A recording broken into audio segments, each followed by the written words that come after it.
विद्यार्थी मित्रों, हम आगे का पाठ इस लेक्चर में पढ़ेंगे। लुप्त होने वाले वन्य जीवन। आज विश्व के असंख्य वन्य विनाश की सीमा पर खड़े हैं। लुप्त यानी पक्षी की या प्राणियों की जाति लुप्त होती है, यानी नाम शेष हो जाती है। उसे विगत सदी में प्रारंभ के बाघ संपूर्ण भारत में पाए जाते थे। पहले बाघ संपूर्ण भारत में पाए जाते थे, अभी वो लुप्त होने लगे हैं।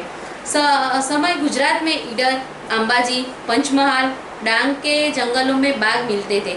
आज गुजरात के जंगलों में बाघ संपूर्ण नष्ट हो गए हैं।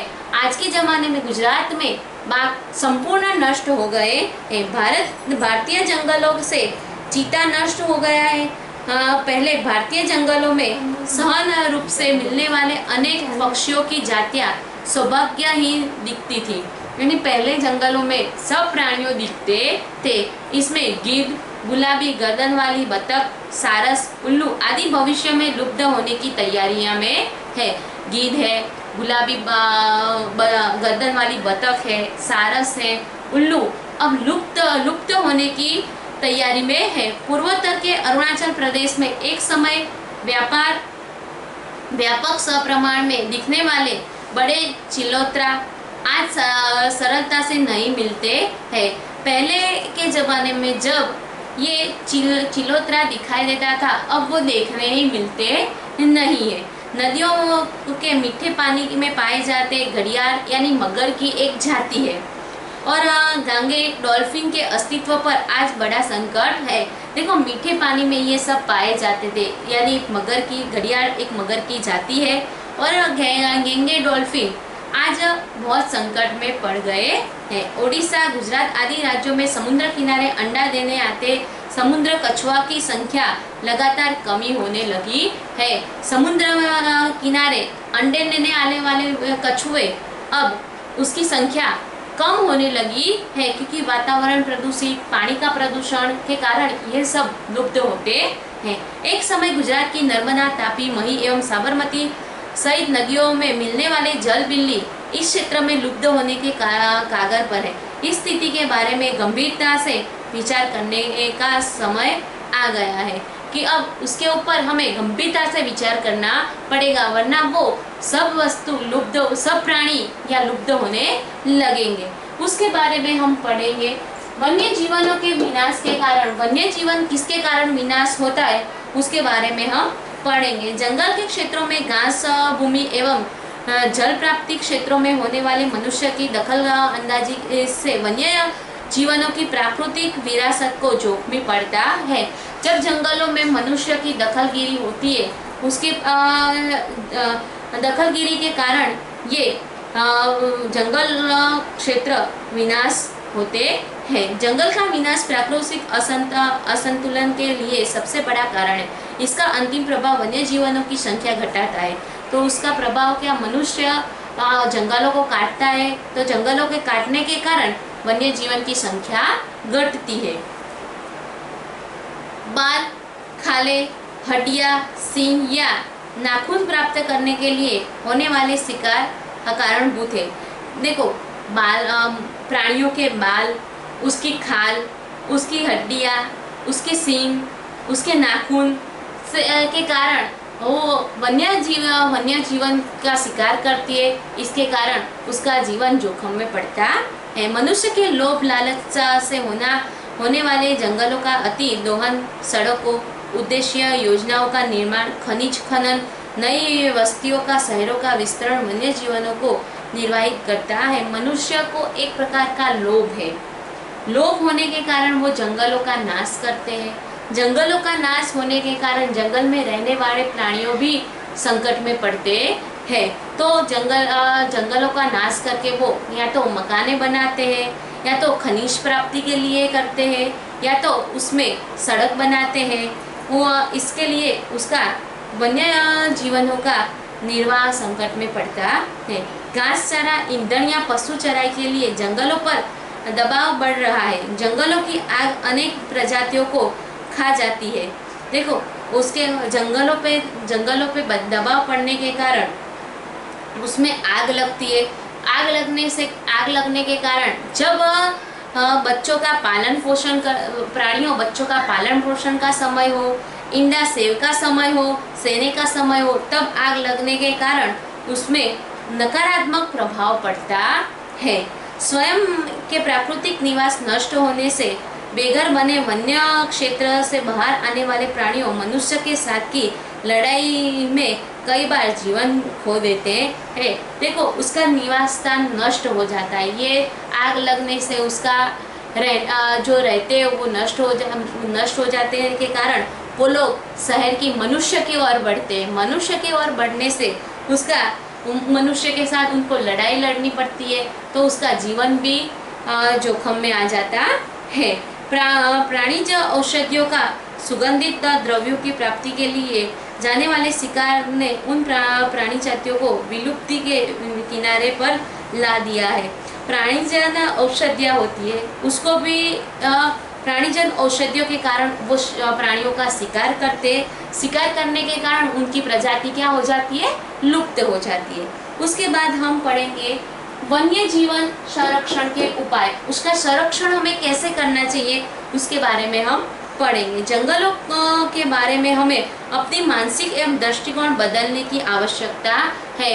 जंगलों को बचाने के लिए हमें अपनी मानसिक और दृष्टिकोण बदलनी पड़ती है। हम इसे आय का न मिटने वाला स्रोत माने, यह मूर्खता है। इनका संरक्षण होना चाहिए, तभी वन्य जीवन के प्राकृतिक आश्रय स्थान बचेंगे। उसका हमें जतन करना चाहिए। जतन करेंगे तो ही वो वन्य जीवन के लिए उसका आश्रय स्थान बचेगा। जंगलों में तृणाहारी एवं मांसाहारी प्राणियों की संख्या का संतुलन बना रखना चाहिए। दोनों का संतुलन बना रखना चाहिए। या तो तृणाहारी प्राणी या तो मांसाहारी प्राणी ज़्यादा नहीं होना चाहिए, हर एक समान होने चाहिए। तो वो भी उसका संतुलन बना के रखना चाहिए। इसके लिए जंगलों में जल स्रोतों की देखभाल एवं पालतू पशुओं की चराई पर प्रतिबंध जैसे कदम उठाने चाहिए। देखो, वन्य जंगलों में पानी की व्यवस्था रखनी चाहिए और पालतू प्राणी को वहां चराने ले जाना न चाहिए।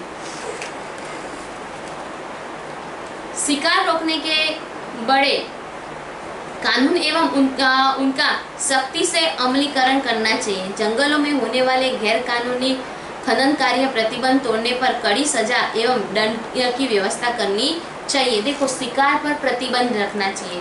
तो गैर कानूनी जो कोई भी शिकार करे तो उसके ऊपर या तो दंड या उसको सजा देनी चाहिए। वन्य जीवन के प्रजनन काल में उन्हें विक्षेपण न हो ऐसी व्यवस्था करनी चाहिए। वन्य जीवन प्रजनन करते हो तब उसमें कोई विक्षेपण यानी कोई दखल अंदाजी ना हो, उसका ध्यान रखना चाहिए। जंगल क्षेत्रों में होने वाले मत्स्य प्रवृत्ति, वनी पैदाश, एकत्रीकरण या पर्यटन से वन्य जीवन पर पड़ने वाले प्रभाव का अध्ययन कर उसके अनुसार कदम उठाने चाहिए। समाज में बड़े पैमाने पर जन जागृति के कार्यक्रम आयोजित करने चाहिए। जवाबदार नागरिक समूह को वन्य जीवन संरक्षण कार्य के लिए यह तंत्र शिथिल हो तो उस पर दबाव बनाकर इस कार्य को प्राथमिकता देनी चाहिए। उसके बाद हम पढ़ेंगे वन्य जीवन संरक्षण योजना। वन्य जीवन संरक्षण योजना में बाघ परियोजना, हाथी परियोजना, गैंडा परियोजना, घड़ियाली परियोजना, गीत परियोजना और हिम तेंदुआ परियोजना आएगी। तो हम पहले पढ़ेंगे भारत में वन्य जीवों के संरक्षण के लिए कुछ विशिष्ट योजना अमलीकरण किया गया है, यानी परियोजना बनाई गई है कि उसको हरने फरने के लिए उसका संरक्षण हो, ऐसा किया गया है। इन योजनाओं के अंतर संकटापन्न प्रजातियों एवं निकट के भविष्य में लुप्त होने की कागार पर हो ऐसी प्रजातियों के संरक्षण के लिए विशिष्ट योजना का प्रारंभ किया गया है। इनमें कुछ महत्वपूर्ण योजना का संक्षिप्त में परिचय प्राप्त करेंगे। उसमें पहला बाघ परियोजना। एक अंदाज में अनुसार 20वीं सदी के प्रारंभ में भारतीय जंगलों में लगभग 40,000 से ज़्यादा बाघ पाए जाने का उल्लेख है। 20वीं सदी में, अभी हमारी 21वीं सदी चल रही है, 20वीं सदी में 40,000 जितने बाघ पाए जाते थे। पर जब जब ये प्रदूषण बढ़ा, जंगल का नष्ट हुआ, इसके कारण बाकी प्रजाति लुप्त होने लगी। अनियंत्रित गैरकानूनी रूप से होने वाले शिकार एवं निर्वनीकरण के परिणाम स्वरूप बाघ के अस्तित्व के सामने बड़ा संकट उत्पन्न हुआ था। ऐसी परिस्थितियों में 1971 में बाघ को बनाने के उद्देश्य के साथ एक परियोजना शुरू की गई। उन्हें अनुसार बाघ के प्राकृतिक आवासों को सुरक्षित रखने एवं उसे पर्यावरणीय संतुलन को बनाए रखने के लिए राष्ट्रीय स्तर पर श्रृंखलाबद्ध कदम उठाए गए। कभी देश में कुल 44 क्षेत्र इस योजना में कार्य करते हैं। बाघ को सुरक्षित रखने के लिए योजना बनाई गई है। बाघ अपने खुद हर फर सके, खुद का खाना पीना सब कुछ देके इस हमारे यहाँ 44 क्षेत्र में बाघ परिषद बनाए गए थे। उसके बाद हम हाथी परियोजना देखेंगे। हाथी परियोजना 1992 में इस प्रोजेक्ट का आरंभ किया गया था। इसका मुख्य हेतु हाथियों को अनेक प्राकृतिक आवासों में संरक्षण देने का तथा उनके प्राकृतिक निवास स्थान उनके स्थान के मार्ग का रक्षण करने का। वर्तमान समय में देश में 26 जितने हाथियों के लिए संरक्षित विस्तार है। इस योजना के अमलीकरण के बाद जंगलों में हाथी की संख्या में वृद्धि हुई है। इसके उपरांत यह योजना पालतू हाथियों पालन पोषण के लिए भी कार्य है।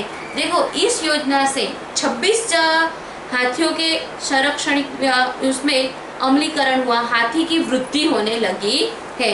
उसके बाद हम देखेंगे गैंडा परियोजना। यह परियोजना एक सिंगी भारतीय गैंडा संरक्षण के लिए बनाई गई है। भारत में अधिकांश गैंडे असम राज्य में पाए जाते। ज़्यादातर गैंडे असम राज्य में पाए जाते। तो तदुपरांत पश्चिम बंगाल में सुंदरवन में भी इनकी मर्यादित संख्या मिलती है।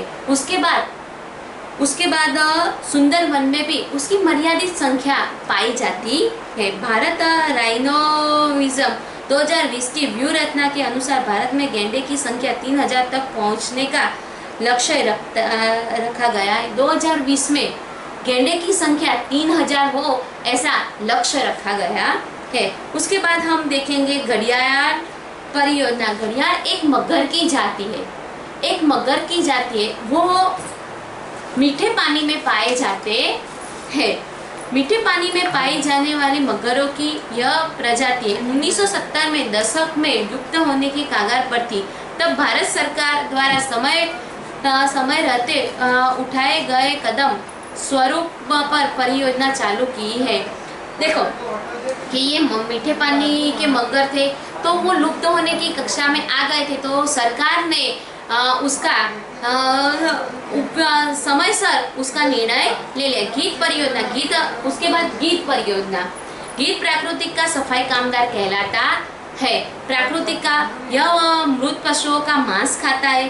भारत में गीत की कुल 9 प्रजातियां दिखाई देती है। गीतों की संख्या में हुए आधार कमी के कारण 2004 में यह योजना शुरू की गई थी।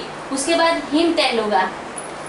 हिमालय में लगभग 3000 मीटर की ऊंचाई पर दिखने वाले यह प्रजाति बर्फ में रहती है। वो हिमालय में दिखाई देते हैं और ज़्यादातर वो बर्फ में ही रहते हैं। स्थानीय लोगों में हिम तेंदुआ के बारे में जानकारी बढ़े और उससे संरक्षण के लिए लोग जागरूक हो, इस उद्देश्य से 2000 में यह परियोजना प्रारंभ की थी कि उसके कारण सब लोग जागरूक हो, तो उसमें 2000 में ये परियोजना शुरू की गई थी। इसके उपरांत कश्मीर हंगुल परियोजना, लाल पांडा परियोजना, मणिपुर में पाए जाने वाले एक विशिष्ट हिरण प्रजाति के लिए मणिपुर थामिल परियोजना, गंगा ब्रह्मपुत्र नदी में पाए जाने वाले गंगा डॉल्फिन परियोजना शुरू की गई है। विद्यार्थी मित्रों, हम आगे के लेक्चर में दूसरा पार्ट पढ़ेंगे। अस्तु।